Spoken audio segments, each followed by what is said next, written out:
there. Subscribe to my channel. And also press this bell icon. آج کی بابرکت شب نور، شب برات کے نام سے معروف اور مشہور ہے۔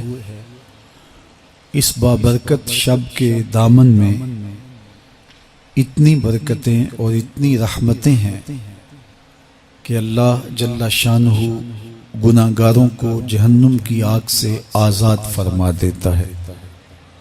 ام المومنین سیدہ طیبہ طاہرہ سیدہ عائشہ صدیقہ رضی اللہ تعالی عنہا فرماتی ہیں، ایک دن میں دیکھا کہ حضور میرے حجرہ میں نہیں ہیں، تو میں حضور کو تلاش کرنے نکلی۔ جنت البقیع میں آسمان کی طرف سر اٹھائے حضور اللہ سے التجائیں کر رہے تھے۔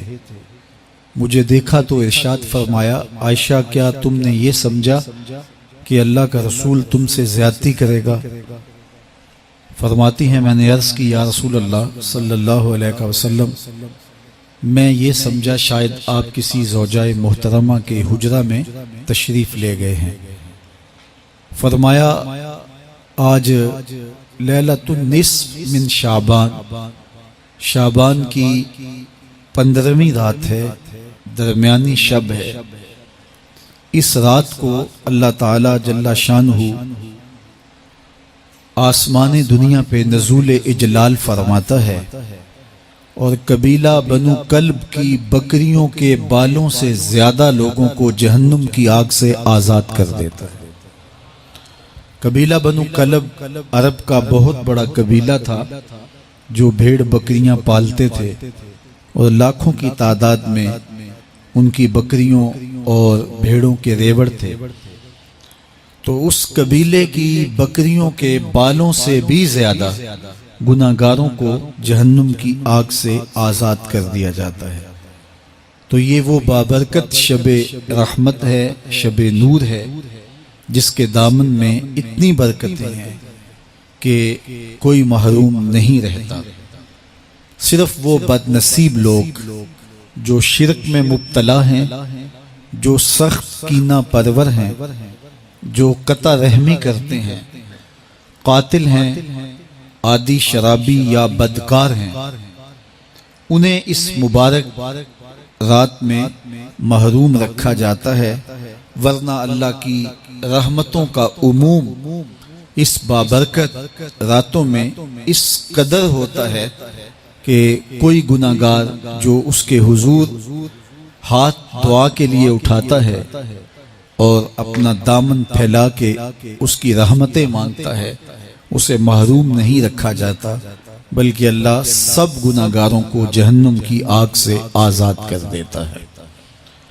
ایک روایت میں آتا ہے کہ اللہ لیلۃ النصف من شعبان، شعبان کی 15ویں رات کو آسمان دنیا پہ اپنی رحمتوں سے جلوہ گر ہوتا ہے اور فرماتا ہے کوئی رزق مانگنے والا، میں اس کی جھولیاں بھر دوں، ہے کوئی مغفرت طلب کرنے والا، میں اس کے گناہ معاف کر دوں، ہے کوئی مجھ سے عافیت مانگنے والا، میں اس کو عافیتوں سے نواز دوں، ہے کوئی فلاں چیز مانگنے والا، ہے کوئی فلاں چیز مانگنے والا، اس کی رحمتیں آواز دیتی ہیں اور یہ آواز غروب آفتاب سے لے کر کے طلوع فجر تک مسلسل بندوں کو دی جاتی ہے، اور بندے اس کے حضور اگر دستے طلب دراز کریں، اپنی جھولی پھیلائیں، تو اللہ تعالیٰ ان کو ان کے مانگنے سے بھی زیادہ عطا فرماتا ہے۔ اس امت کو اللہ تعالیٰ نے اس طرح کی راتیں دے کر کے مغفرت، بخشش، غفران اور رحمتوں کی فراوانی نصیب کی ہے۔ میرے حضور نے ارشاد فرمایا ایک شخص صبح سے لے کے ظہر تک مزدوری کرتا ہے، اس کو ایک کی رات ملتا ہے۔ ایک ظہر سے لے کر عصر تک مزدوری کرتا ہے، اس کا وقت تھوڑا ہے لیکن اس کو بھی ایک کی رات ملتا ہے۔ اور تیسرا شخص عصر سے لے کر مغرب تک مزدوری کرتا ہے، اس کو 2 کی رات ملتے ہیں۔ جبکہ اس کا وقت دونوں سے کم ہے۔ فرمایا پہلی مثال یہود کی ہے، دوسری مثال نصارہ کی ہے، اور تیسری مثال میری امت کی ہے کہ اس کو تھوڑے عمل پر زیادہ ثواب دیا جاتا ہے۔ تو یہود اور نصارہ نے اس پہ برا منایا، تو حضور علیہ السلام نے فرمایا کہ اللہ نے ان کے اجر میں تو کمی نہیں کی، لیکن مسلمانوں کو زیادہ اجر دے دیا، تو یہ اس کی کرم نوازی ہے۔ تو یہ تھوڑے وقت کی عبادتیں اور چند راتوں کی بیداری اور مخصوص اوقات میں اللہ کے حضور عبادت و ریاضت ایک گناہگار کو کہاں سے کہاں تک پہنچا دیتی ہے، اس کے گناہوں کی معافی کا ذریعہ بھی بنتی ہے اور درجات کی بلندی کا سبب بھی۔ دیکھیے لیلۃ القدر ایک رات 1000 مہینے کی عبادتوں سے بہتر قرار پاتی ہے۔ اسی طرح دیگر مواقع ہیں کہ اللہ تعالیٰ اس امت کے لیے رکھے ہیں، رحمت رب بہانہ می طلب، اور یوں بھی پڑھا گیا رحمت رب بہانہ می طلب۔ اس کی رحمتیں قیمت نہیں مانگتی اور اس کی رحمتیں بہانہ تلاش کرتی ہیں، تو وہ اپنے بندوں کو بخشنے پہ آمادہ ہے اگر وہ اپنا دامن طلب پھیلائیں۔ قرآن مجید میں ایک مقام دیکھیے کتنا دل آویز ہے۔ فرمایا ما یفعل اللہ بعذابکم، اللہ تمہیں عذاب دے کے کیا کرے گا؟ اس کی یہ چاہت نہیں ہے کہ تمہیں عذاب میں مبتلا کرے، اس کی چاہت یہ ہے کہ تم اس کی چوکھٹ پہ آؤ، جھولی پھیلاؤ، اس سے خیرات اور رحمت مانگو، اور وہ تمہارے ماضی کے سارے گناہ معاف کر کے، ساری غلطیاں معاف کر کے تمہیں اپنی رحمتوں سے مالا مال فرمائے۔ تو وہ بندوں کو بخشنے پہ، بندوں کی مغفرت کرنے پہ آمادہ ہے اور اس کی رحمتیں بہانے تلاش کرتی ہیں۔ اللہ اکبر۔ اور دوسری جانب اس کے بندے، اس کے مملوک، اس کی مخلوق، اور مخلوق کی گناہگار اور نیکوکار اس کی رحمتوں کے طالب ہوتے ہیں، بلکہ وہ گناہ کرنے کے بعد جب معافی مانگتے ہیں تو اللہ کو یہ معافی بہت پسند ہے۔ معافی مانگنا، اس کے حضور اپنے دامن کو پھیلانا، وہ اس کو بہت زیادہ محبوب ہے۔ انسان کی فطرت کے اندر گناہ رکھا گیا ہے۔ آگ، ہوا، مٹی، پانی، یہ ان 4 چیزوں کا مرکب ہے۔ اس کے جو عناصر ہیں اس میں کبھی اعتدال قائم نہیں رہتا اور اس سے گناہ سرزد ہو جاتے ہیں۔ گناہ کرنے کے بعد بندے کا اس گناہ پہ اصرار کرنا، اڑ جانا، ضد کرنا، توبہ نہ کرنا اللہ کو یہ پسند نہیں، لیکن اگر اس سے گناہ سرزد ہو جائے تو پھر وہ توبہ کر لے تو اللہ کو یہ بہت زیادہ پسند ہے۔ جو اس سے ہو سکے نیکی وہ اللہ کے حضور پیش کرے، لیکن اس کے اندر جو شر رکھی گئی ہے، اس کے اندر جو قوتیں گناہ کی رکھی گئی ہیں، اس سے اگر اس سے گناہ سرزد ہو جائے تو پھر وہ اللہ سے توبہ کرے، اللہ کی طرف رجوع کرے، تو اللہ اس کی توبہ کو نہ صرف قبول کرتا ہے بلکہ اس کے گناہوں کو معاف کرتا ہے اور گناہوں کو بدل کے نیکیوں میں تبدیل کر دیتا ہے۔ جب گناہ نیکیوں میں تبدیل ہو گئے تو جتنا بڑا گناہ گار تھا اتنا بڑا نیکوکار ہو۔ حضرت سیدنا عمر رضی اللہ تعالیٰ عنہ بازار میں جا رہے تھے تو ایک شرابی نے ہاتھ میں بوتل پکڑی تھی شراب کی، تو حضرت عمر ہاتھ میں درہ رکھتے تھے اور آپ کا جاہ و جلال دیتنیت ہوتا، تو جو ہی حضرت عمر رضی اللہ تعالیٰ عنہ کو اس نے دیکھا تو ڈر گیا اور دل ہی دل میں کہا اے اللہ آج عمر کے قہر سے بچا لے، میں تیری بارگاہ میں سچی توبہ کرتا ہوں، اور جلدی سے شراب کو بغل میں چھپا لیا۔ اتنے میں حضرت عمر سر پہ پہنچ گئے اور گرج کر کڑک کے کہا کہ یہ تیری بغل میں کیا ہے؟ چونکہ اس کو بوتل چھپاتے دیکھا تھا تو وہ ڈر گیا اور ڈرتے ڈرتے کہنے لگا حضرت یہ سرکہ ہے۔ اب تھی تو شراب، لیکن ڈرتے ہوئے بولا حضرت سرکہ ہے۔ تو حضرت عمر نے کہا نکال۔ جب نکالا تو شراب نہیں تھی، واقعی سرکہ بن چکا تھا۔ تو جب اللہ کے حضور کوئی توبہ کرتا ہے اللہ اس کے گناہوں کو بدل کے نیکیوں میں تبدیل کر دیتا ہے۔ حدیث پاک میں آتا ہے کہ قیامت کے دن اللہ ایک شخص کو کہے گا کہ اپنا نامہ اعمال پڑھ، تو وہ نامہ اعمال پڑھنے لگ جائے گا. تو نامہ اعمال کے اندر چھوٹے گناہ بھی ہوں گے، بڑے گناہ بھی ہوں گے. تو اللہ سے حیا کرتے ہوئے، شرم کرتے ہوئے وہ بڑے بڑے گناہوں کو چھوڑتا جائے گا اور چھوٹے چھوٹے گناہوں کو پڑھتا رہے گا. جب وہ سارے گناہ پڑھ چکے گا اور کتاب ختم ہوگی تو اللہ تعالیٰ اسے فرمائے گا میرے بندے تو نے یہ جتنے گناہ پڑھے ہیں میں نے سب کو بدل کے نیکیوں میں تبدیل کر دیا. تو بندہ کہے گا اللہ ابھی تو میرے بڑے بڑے گناہ رہتے ہیں جو میں نے پڑھے ہی نہیں. فَضَحِكَ النَّبِيُّ حَتَّى بَدَتْ أَنْيَابُهُ. حضور جب یہ بیان فرما رہے تھے تو حضور اتنا مسکرائے کہ صحابہ نے حضور کی داڑھیں دیکھ لی.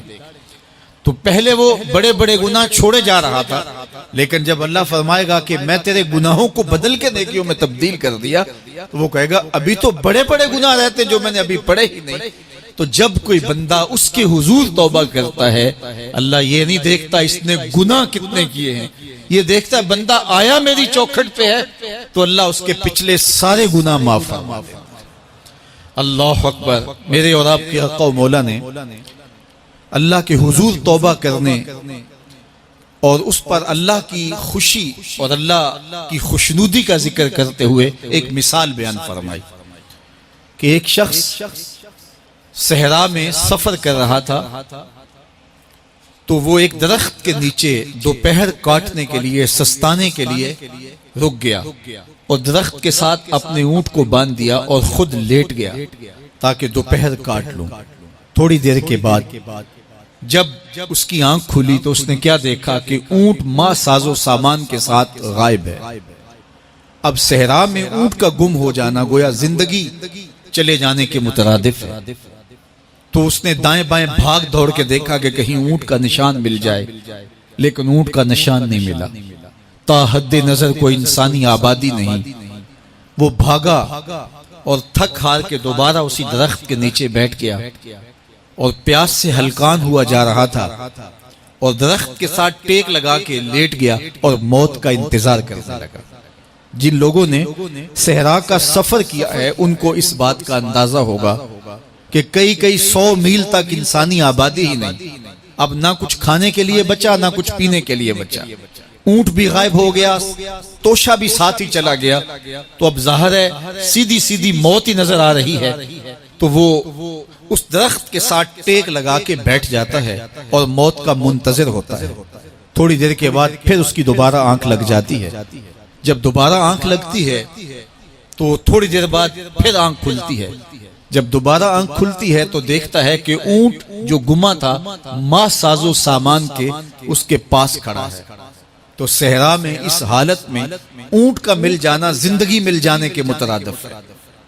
تو وہ اتنا خوش ہوا کہ خوشی کی انتہا نہ رہی بلکہ مسرتوں کے ہجوم میں درک گیا اور کہنے کیا لگا اللہم انت عبدی وانا ربک. اے اللہ تو میرا بندہ اور میں تیرا رب.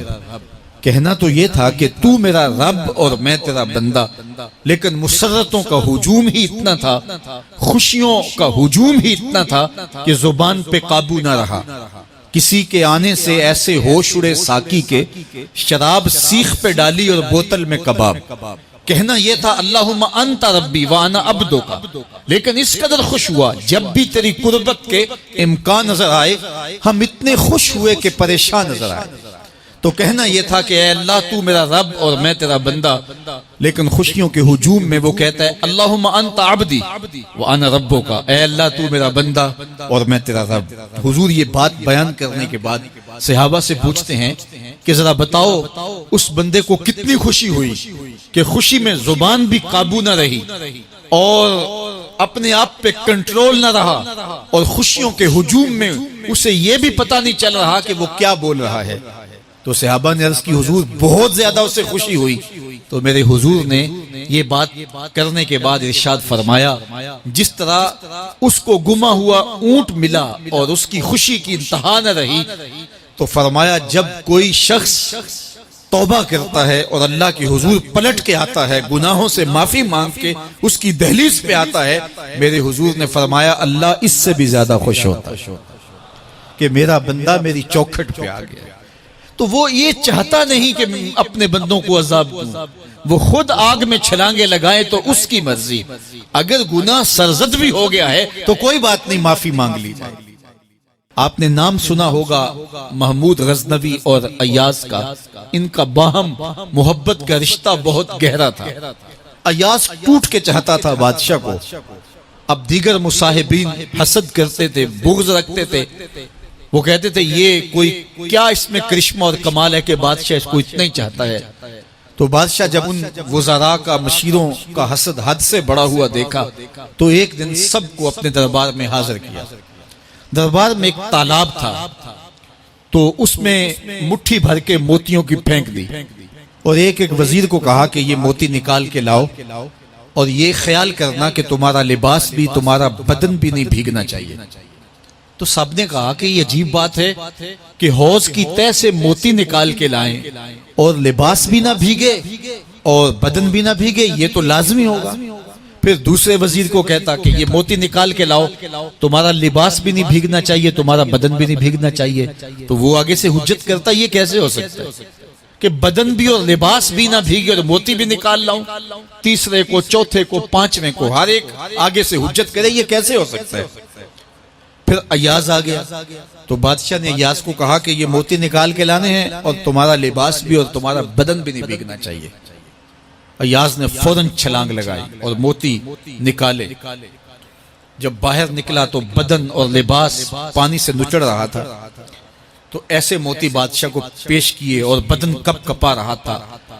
تو بادشاہ بڑے غصے سے کہا کہ ایاز تمہارا بدن بھیگ گیا، تمہارے کپڑے بھی بھیگ گئے، میں نے کہا تھا لباس بھی نہیں بھیگنا چاہیے، کپڑے بھی نہیں بھیگنے چاہیے۔ تو ایاز بڑی لجاجت سے عرض کرنے لگا بادشاہ سلامت، آپ کے دو حکم تھے، ایک یہ کہ موتی نکال کے لانے ہیں، دوسرا حکم یہ تھا کہ لباس اور کپڑے بھیگنے نہیں چاہیے۔ تو ایک حکم میں نے پورا کر دیا ہے، دوسرے کی معافی چاہتا ہوں۔ تو صاحب اللہ نے حضرت انسان کے سینے میں جذبات کا ایک جہاں آباد کیا ہے، شیطان کو بھی انسان کے پیچھے لگا دیا، اس کی آزمائش کے لیے، اس کے امتحان کے لیے۔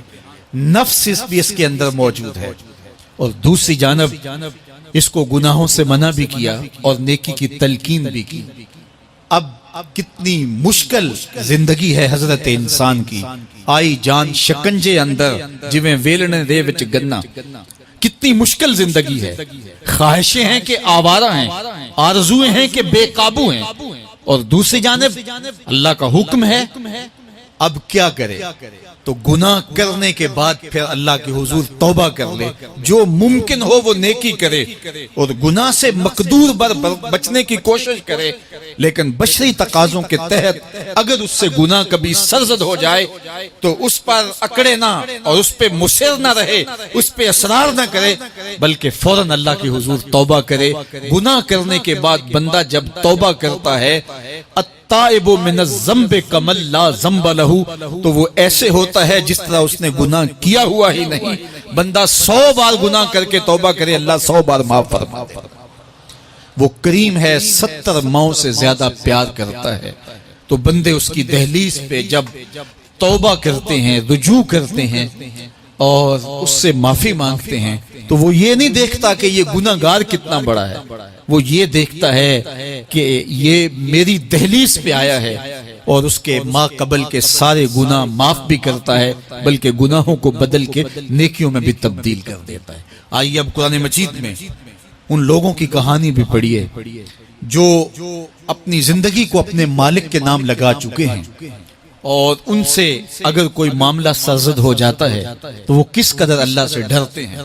والذین یؤتون ما آتوا وقلوبهم وجلہ انہم الی ربہم راجعون، فرمایا کہ وہ لوگ جب ان سے کوئی خطا سرزد ہو جاتی ہے، کوئی گناہ ہو جاتا ہے، تو ان کے دل لرز جاتے ہیں، خوف خدا سے وہ کانپنے لگ جاتے ہیں۔ انہم الی ربہم راجعون، تو وہ اپنے رب کی طرف رجوع کرنے والے ہوتے ہیں۔ اگر ان سے کبھی کوئی گناہ سرزد ہو جائے ان سے کوئی غلطی سرزد ہو جائے تو پھر اس پہ ضد نہیں کرتے، اس پر مصر نہیں ہو جاتے، اس پر حجتیں اور دلیلیں نہیں لاتے، بلکہ وہ کیا کرتے ہیں، فوراً اللہ کے حضور رجوع کرتے ہیں اور معافی مانگتے ہیں. اور اللہ کو یہ بہت پسند ہے کہ کوئی مجھ سے معافی مانگے اور اللہ انہیں معاف کر دیتا ہے. اللہ اکبر. حضرت عبداللہ ابن مسعود رضی اللہ تعالیٰ عنہ فرماتے ہیں کہ مومن کی یہ شان ہے کہ جب وہ گناہ کر بیٹھے تو وہ یوں محسوس کرتا ہے جس طرح پہاڑ تلے آ گیا.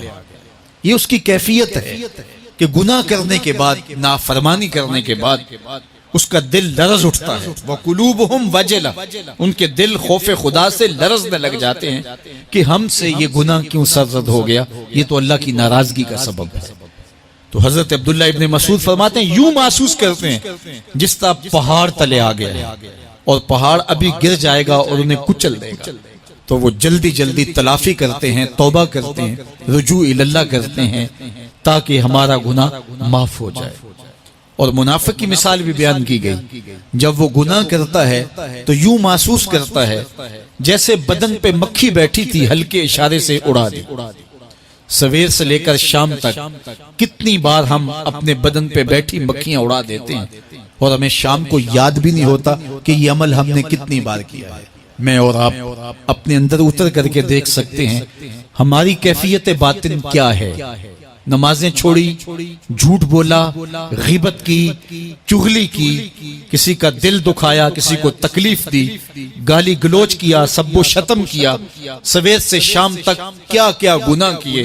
کبھی خیال بھٹکے، کبھی سوچیں آوارہ ہوئیں، کبھی نگاہوں نے بدکاریاں کی، کبھی زبان نے جرم کیے، اور شام کو ہمیں یاد بھی نہیں ہوتا کہ آج ہم نے کیا کیا جرائم کیے، آج ہم نے کیا کیا گناہ کیے. اگر ہماری یہ کیفیت ہے تو یہ عملی نفاق ہے کہ بدن پہ مکھی بیٹھی اور اڑا دی. اور اگر ہماری کیفیت یہ ہے کہ گناہ کے بعد یہ محسوس ہوتا ہے کہ ہم پہاڑ تلے آ گئے اور اللہ کی ناراضگی ہم نے منہ لے لی اور جلدی جلدی توبہ کر کے رجوع کرنے کی جانب بڑھتے ہیں، تو پھر مبارک ہو. نہیں تو مجھے اور آپ کو اپنا محاسبہ کرنا چاہیے. ہمارے دلوں پر زنگ چڑھ گئے ہیں اور ہماری کیفیت یہ ہو گئی ہے کہ گناہ کرنے کے بعد بھی ہم ڈٹے رہتے ہیں. جبکہ زندگی اصحاب رسول کی دیکھیے ان سے بھی کبھی کوئی خطا سرزد ہو جاتی تو وہ فوراً اس گناہ کی تلافی کے لیے حضور کی بارگاہ میں حاضر ہو جاتے. حضرت ابو لبابہ رضی اللہ تعالیٰ عنہ نے اپنے آپ کو مسجد نبوی کے ستون کے ساتھ بندھوا دیا اور کہا کہ جب تک میری معافی نہیں ہوگی تب تک اپنے آپ کو کھلواؤں گا نہیں. اور پھر جب ان کی بخشش کا اعلان ہوا تو پھر حضور کے ہاتھوں سے اپنے آپ کو انہوں نے کھلوایا. ایک خاتون حضور کی خدمت میں حاضر ہوئی اور عرض کی، یا رسول اللہ صلی اللہ علیہ وسلم، مجھ سے بدکاری سرزد ہو گئی ہے اور میرے پیٹ میں بچہ ہے اور میں چاہتی ہوں کہ آخرت کی سزا کی بجائے دنیا کے اوپر اس کی سزا مجھے دے دی جائے تاکہ میں پاک ہو جاؤں اور صاف ہو جاؤں، کیونکہ آخرت کی سزائیں بہت سخت ہیں. اللہ کے محبوب علیہ السلام نے جبریل امین سے ایک دن پوچھا تھا مجھے جہنم کے عذابوں کا ذکر سناؤ. تو عرض کی، یا رسول اللہ صلی اللہ علیہ وسلم، سب سے ہلکا عذاب، اخف العذاب، ہلکا ترین عذاب یہ ہے کہ جہنمی کے پاؤں میں آگ کے جوتے رکھے جائیں گے. باقی اس کے پورے بدن پہ آگ نہیں ہوگی، صرف آگ کے جوتے اس کو پہنائے جائیں گے. لیکن اس کی حدت، گرمی اور شدت اتنی ہوگی، یغلی منہما دماغہ، اس کی شدت سے اس کا دماغ پگھل کر ناک اور کانوں کے ذریعے سے باہر آنا شروع ہو جائے. یہ سب سے ہلکے عذاب کی کیفیت ہے. اور جو عذاب سخت ہیں، اللہ تعالیٰ قرآن مجید میں فرماتا ہے ثم لا يموت فيها ولا يحيى. اس بڑے عذاب کا ذکر کیا جو جہنمیوں کو دیا جائے گا. فرمایا اس عذاب کی کیفیت یہ ہوگی بندہ نہ جیے گا نہ مرے گا. جیے گا اس لیے نہیں کہ آگے اور پیچھے، دائیں اور بائیں آگ ہی آگ ہوگی، تو اس آگ میں جینا کو جینا تو نہیں ہوگا. اور مرے گا اس لیے نہیں کہ موت کو موت آ چکی ہوگی. جنت میں جنتیوں کو ایک ہی ڈر اور خدشہ ہوگا کہیں موت نہ آ جائے، اور جہنمیوں کو ایک ہی امید ہوگی کہیں موت آ جائے اور جان چھوٹ جائے. اللہ تعالیٰ مینڈے کی شکل میں موت کو لائے گا اور موت کو ذبح کیا جائے گا. جنتی جنت سے اور جہنمی جہنم سے دیکھ رہے ہوں گے. جب موت کو ذبح کر دیا جائے گا اب موت نہیں ہے تو جنتی اتنے خوش ہو جائیں گے کہ اگر موت کو موت نہ آئی ہوتی تو یہ خوشی سے مر جاتے, اور جہنمی اتنے مایوس دکھی اور پریشان ہوں گے کہ اگر موت کو موت نہ آئی ہوتی تو یہ صدمے سے مر جاتے. تو وہ کتنا سخت عذاب ہوگا. اللہ یاز باللہ کے ہلکے ترین عذاب کی کیفیت یہ ہے کہ پاؤں میں آگ کا جوتا اور دماغ پگھل کے ناک اور کانوں کے راستے سے باہر آ جائے. تو اس نے عرض کی یا رسول اللہ صلی اللہ علیہ وسلم میرے اوپر حد جاری کر دیجئے. اور اس نے کہا کہ میرے پیٹ میں جو ہے وہ بچہ ہے. اللہ کے محبوب علیہ السلام نے فرمایا جاؤ جب بچہ پیدا ہو تو پھر آنا. وہ چلی گئی. تو جب بچہ پیدا ہوا تو گود میں اٹھائے پھر حضور کی خدمت میں حاضر ہوئے اور عرض کی یا رسول اللہ یہ ہے بچہ جو میں نے گناہ کیا تھا, بدکاری کی تھی, آج یہ اس کی نشانی ہے. تو اللہ کے محبوب علیہ السلام نے فرمایا کہ اسے لے جاؤ اور اسے دودھ پلاؤ, اور جب یہ کچھ کھانے پینے لگ جائے گا تو پھر آنا. تو تھوڑی دیر کے بعد, کچھ دنوں کے بعد وہ دوبارہ حاضر ہوئی اور اس نے اس بچے کے ہاتھ میں روٹی کا ٹکڑا دیا ہوا تھا اور عرض کی یا رسول اللہ دیکھ لیجئے اب یہ روٹی کھانے لگ گیا ہے. اللہ اکبر. تو اللہ کے محبوب نے فرمایا انہیں لے جاؤ اور جا کے انہیں سنگسار کر دو. اس کی یہ حد بنتی تھی, اس کو سنگسار کیا اور اس نے خود یہ سزا اپنے لیے قبول کی. مائز ابن مالک اسلمی عرض کی یا رسول اللہ طہر نہیں, مجھے پاک کر دیجئے. میرے حضور نے فرمایا جاؤ اللہ سے معافی مانگو. وہ گئے اور معافی مانگی, بے چینی اتنی تھی, پھر آ گئے اور عرض کی طہر نہیں یا رسول اللہ, حضور مجھے پاک کر دیجئے. فرمایا جاؤ اللہ سے معافی مانگو. وہ گئے, معافی مانگی, پھر پلٹ آئے. تیسری مرتبہ, چوتھی مرتبہ آقا کریم نے فرمایا فیما اطہرک, تمہیں کہا اللہ سے معافی مانگو, کریم ہے معاف کر دے گا, تم پھر پلٹ آتے ہو, تمہیں کس جرم سے پاک کروں؟ قال من الزنا, عرض کی مجھ سے بدکاری ہو گئی ہے اور میں چاہتا ہوں کہ دنیا پر فارغ ہو جاؤں. حضور نے فرمایا کہ اس کا توازن عقلی تو ٹھیک ہے. عرض کی حضور صحیح الحواس ہے. کہا کہ یہ نشے میں تو نہیں کہہ رہا, کسی نے اٹھ کے منہ سونگا. کہا حضور ایسی بات بھی نہیں. فرمایا تم سوچ لو کیا کہہ رہے ہو. کہا حضور جو میں کہہ رہا ہوں وہ سچ کہہ رہا ہوں, مجھ سے گناہ سرزد ہو گیا اور میں چاہتا ہوں کہ دنیا پر ہی فارغ ہو جائیں. اللہ کے محبوب علیہ السلام نے فرمایا کہ انہیں سنگسار کر دو. مائز ابن مالک اسلمی کو سنگسار کر دیا گیا. جب ان کا جنازہ اٹھا تو حضور بھی جنازے کے جلوس میں تھے. کسی کی زبان سے نکلا لو مائز نے گناہ کیا تھا. بس یہ بات سننے کی دیر تھی, اللہ کے محبوب کے چہرے پہ جلال آ گیا. فرمایا خبردار اگر کسی نے میرے مائز پہ بات کی, میرے مائز نے ایسی سچی توبہ کی ہے اگر روئے زمین کے تمام مسلمانوں میں بانٹ دی جائے لکفاہم, سب کی مغفرت ہو جائے. کہ انہوں نے اپنے آپ کو خود پیش کیا ہے.